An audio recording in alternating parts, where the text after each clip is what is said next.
Здравейте отново от мен, Цветан Радушев. Днес ще ви срещна с един от най-успешните си курсисти, а именно Николай. Здравейте от мен. Това е момчето, което всички гледахте на интервюто преди няколко седмици, в което той показа своят eBay магазин и как той изкарва добри пари от вкъщи. Над 100 000 лева е изкарал за почти една година. Съвсем скоро се навършва една година, откакто стартирах курса от нула до успех, продажбите в eBay. Поканих Николай, за да поговорим как той е започнал своят бизнес, как в момента движи бизнеса, да обсъдим някои неща, които са, тук съм изпринтирал цялото съдържание на първата част на курса и съдържанието на втората част, която все още не е довършена, но имам няколко изненади днес.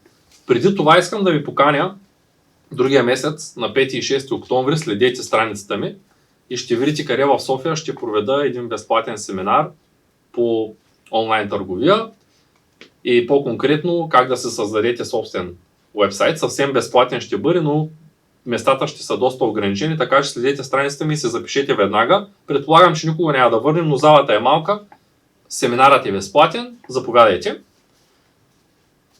Ще разкажеш ли пак ти как стартира? Ами отначало исках да се занимавам, в смисъл имах интерес към бизнес като цяло, като различни инвестиции, съответно и онлайн.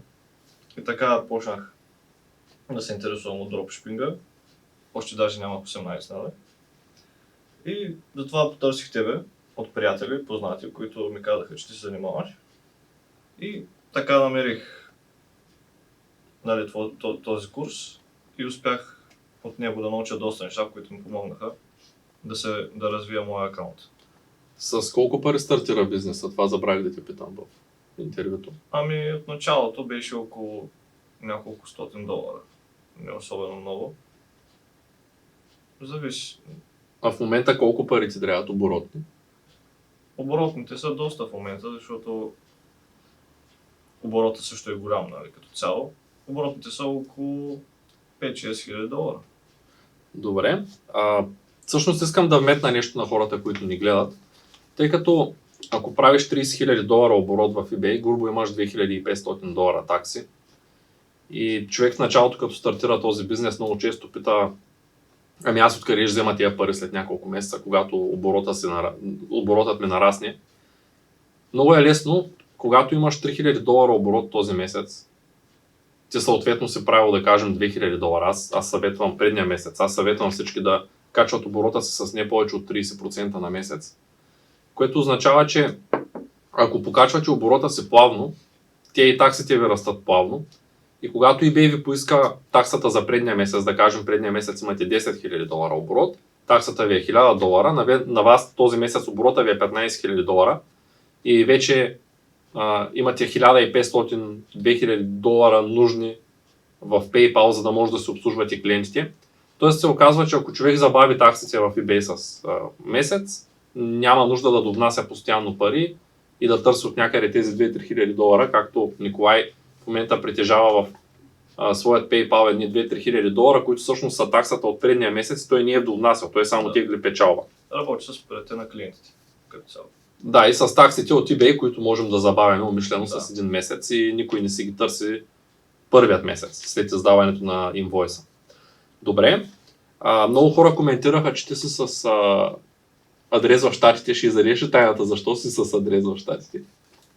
Защото имам фирма в щатите, LLC, която отваря доста повече врати, отколкото фирма в България.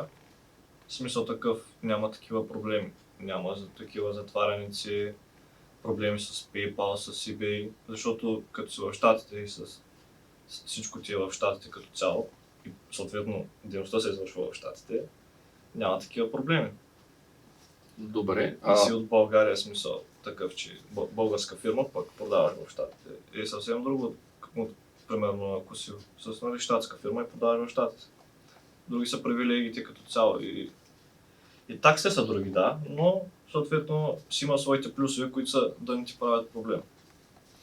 Добре, благодаря ти за което. Всъщност хората, които имат американска фирма, могат да се отворят и американски PayPal и да получат американска карта. Всъщност ти в момента чакаш твоята карта да пристигне. От щатите я транспортират до България, но това отнема време. Има и понякога има проблеми и тая карта трябва да пристигне лично за някои щати. Не знам защо. Поне неговата така пристигна и втори път я изпращаха. За щастие втората е транспортирана насам вече. Добре. Като въпроси на основата на това, което сме записвали тук. Ти в момента каза, че работиш по 3-4 часа на ден, но не сподели всъщност колко човека ти помагат за акаунта. Имаш ли виртуални асистенти, хора, които ти помагат от България, от чужбина? Двама човека, които ми помагат, които са от тук, не са виртуални. И те им помагат за различни неща, за поръчки, за обяви, неща, които имат повече време, пък аз се занимавам с по-лесната част. В смисъл като съобщения, customer service и така нататък. Чудесно. Разкажи ми малко повече за това. Ти видя ли новия payment метод, който eBay иска? Тъй като ти си с щатски адрес и всички, които работят с щатски адрес, в момента са получили една нотификация. Да, всеки, който е с щатски адрес, дори да не е от щатите, получава покана от eBay за Manage Payments, което означава, че трябва да влезе при тях за определено време. Има смисъл срок от няколко месеца, което е проблем по принцип за тези, които нямат щатска сметка или нямат адрес в щатите.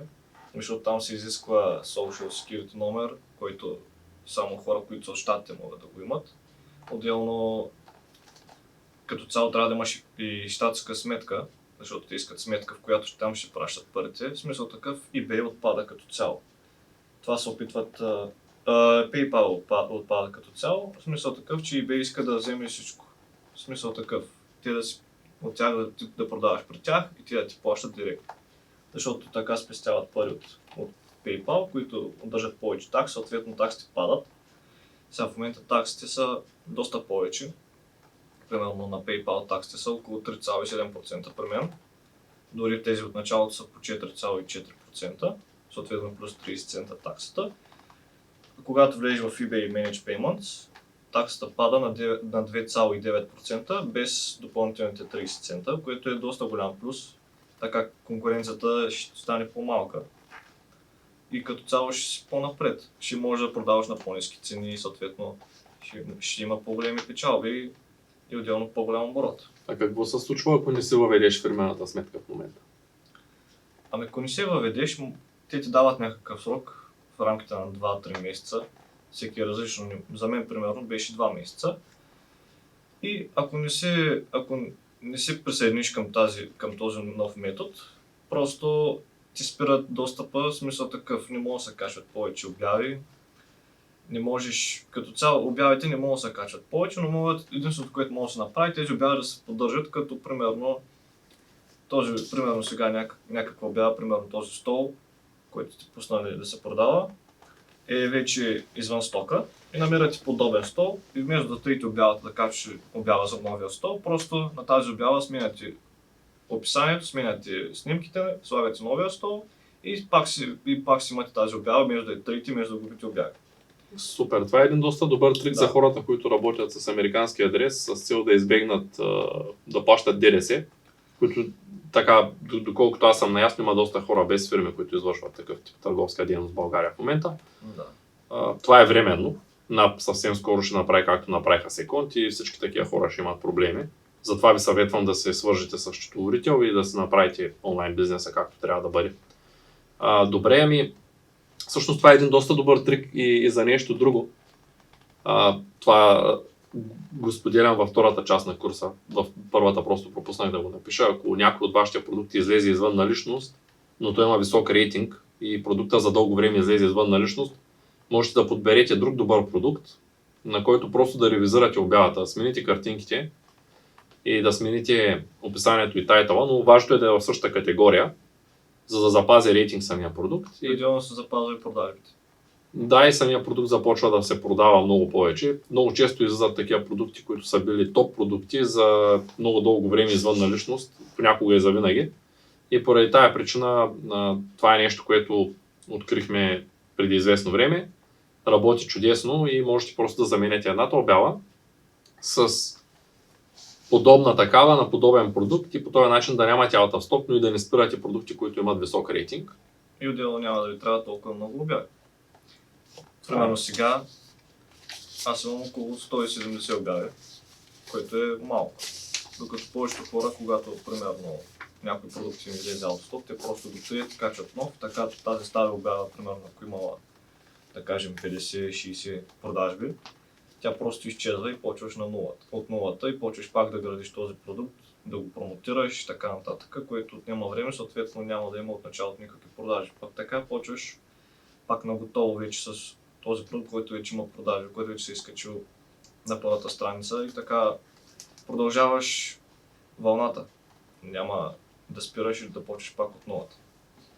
Чудесно. Искам да споделя и малко информация, тъй като получавам доста въпроси относно нивото, което ще създаваме за по-напреднале и относно всъщност някои неща, които хората, които се занимават, но са на добро ниво, те нямат нужда от обучение за начинаещи. Тъй като получавам много въпроси, съм изварил най-често задаваните. Искам да ги обсъдя с вас днес. Относно регистрация на фирма в Щатите, едно LLC струва около $800. То включва всичко, което ви трябва, за да ви издадат документи, сметка, дебитна карта. Дебитната карта изпращат до България. Зависи в кой щат, разбира се, това е услуга, която може да намерите и за $5000 и за $300, но тя включва различни неща. Мога да предоставя линк на всеки, който има желание да се регистрира щатска фирма, като ще има възможност да получи и PayPal карта. Таксите ще са по-ниски, ще получава и PayPal кешбек, за който Николай пропусна да спомене. PayPal кешбека е 1% от всички транзакции. И това означава, че ако правите $30,000 поръчки на месец, ще можете да получите допълнително $300, които са плюс. Отделно имате 1% по-малка такса, което е още $300, тъй като когато получавате пари в европейски PayPal, всъщност получавате пари като международни и PayPal има 1% допълнителни международни такси. International fee се води. Така. Във второто ниво всъщност говорим за ретърните, тъй като те въведоха задължителни адреси за ретърн. Да. Има начин човек да направи така, че всички ретърни, дори да няма център там, дори да няма fulfill център, който да му взима поръчките, дори Amazon да не му дадат return label по начина, по който eBay ги изисква тези неща в момента. Има начин човек да си прибере стоката, има такива сервиси. Аз поделям тези сервиси и точно как се използват, за да може човек да използва тази услуга така, че на 100% от клиентите му да могат да върнат стоката до него, а не тази стока да се губи и да може да се вземе парите за тази стока. Има закон за двойно данъчно облагане все още, който важи, и това означава, че ако някой си плаща данъци в Щатите, съвсем законно може да го докаже това нещо. Няма нужда да плаща същите данъци в България. Това често го получавам като запитване.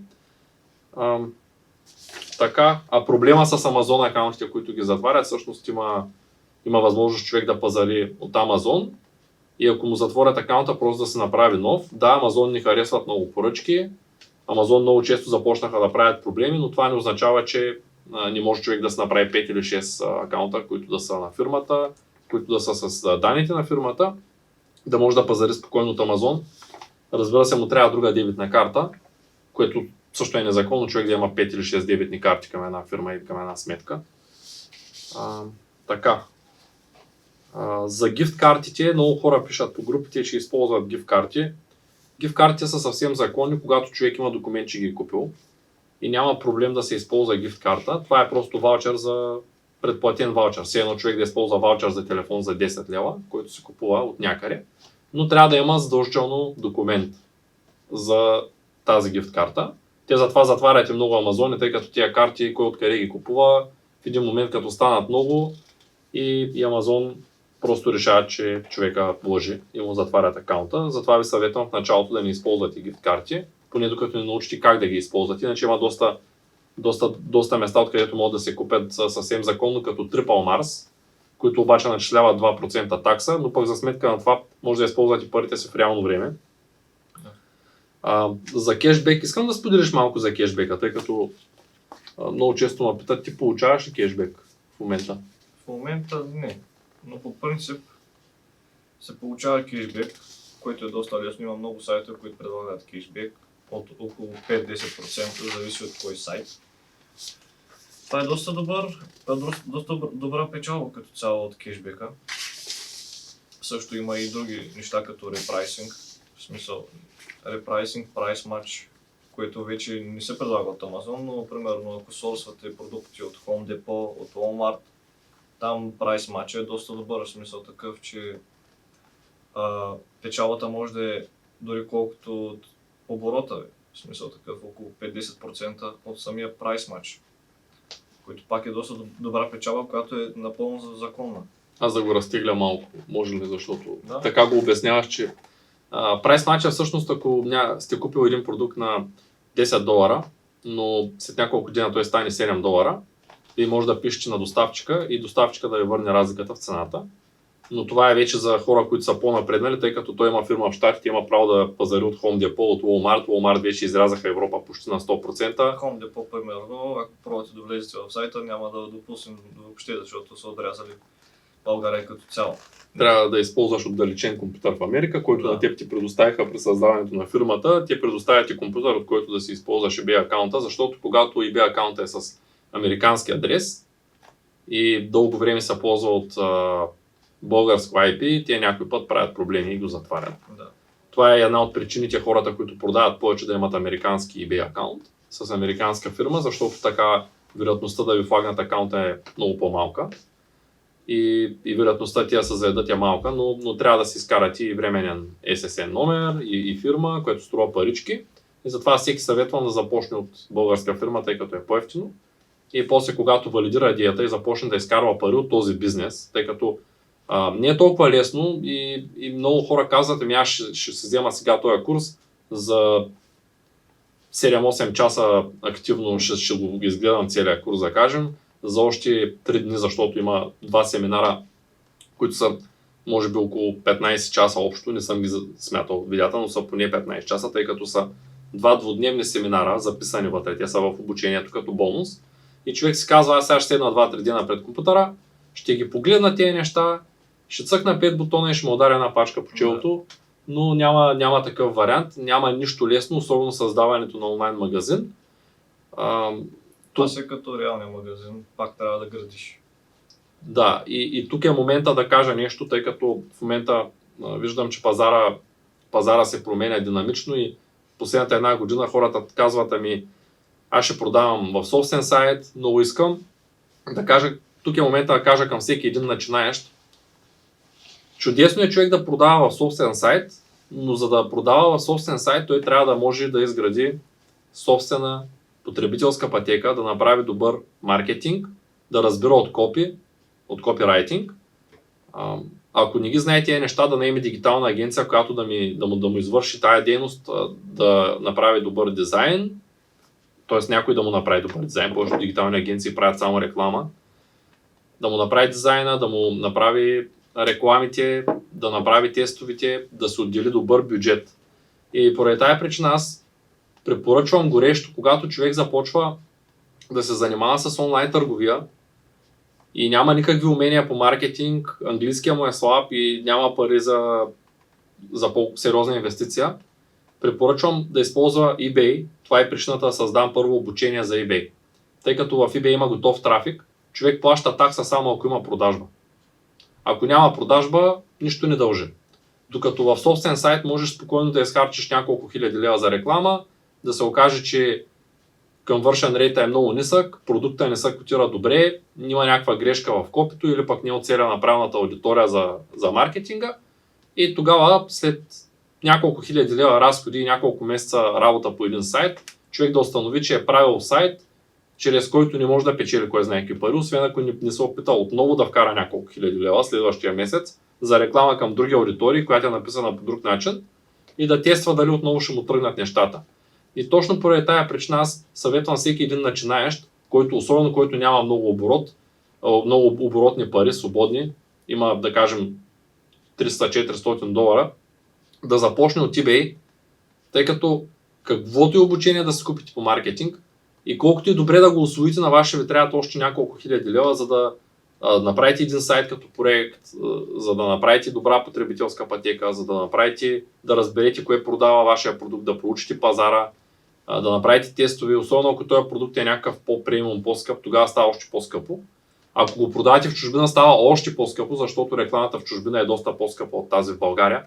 И поради тази причина съветвам всеки един да започне от eBay, тъй като там всеки започва буквално от нулата и започва почти без капитални пари и за няколко месеца може да достигне до един приличен резултат. Аз си спомням, че ти в началото, първите 3-4 месеца имаше малък оборот, но на петия месец дойде и ми се похвали, че правиш 20-30 долара чиста печалба на ден. Да. Което 30 долара чиста печалба на ден означава, че човек, който няма почти никакъв капитал и почти никакви умения, той само след 4 месеца може да изкарва 1000 долара от вкъщи, което за повечето населени места в България това е особено за един 18 годишен младеж, който те първо му предстои да бъде студент във Варна и ти благодарение на дропшипинга също ставаш студент, защото си от такова семейство, че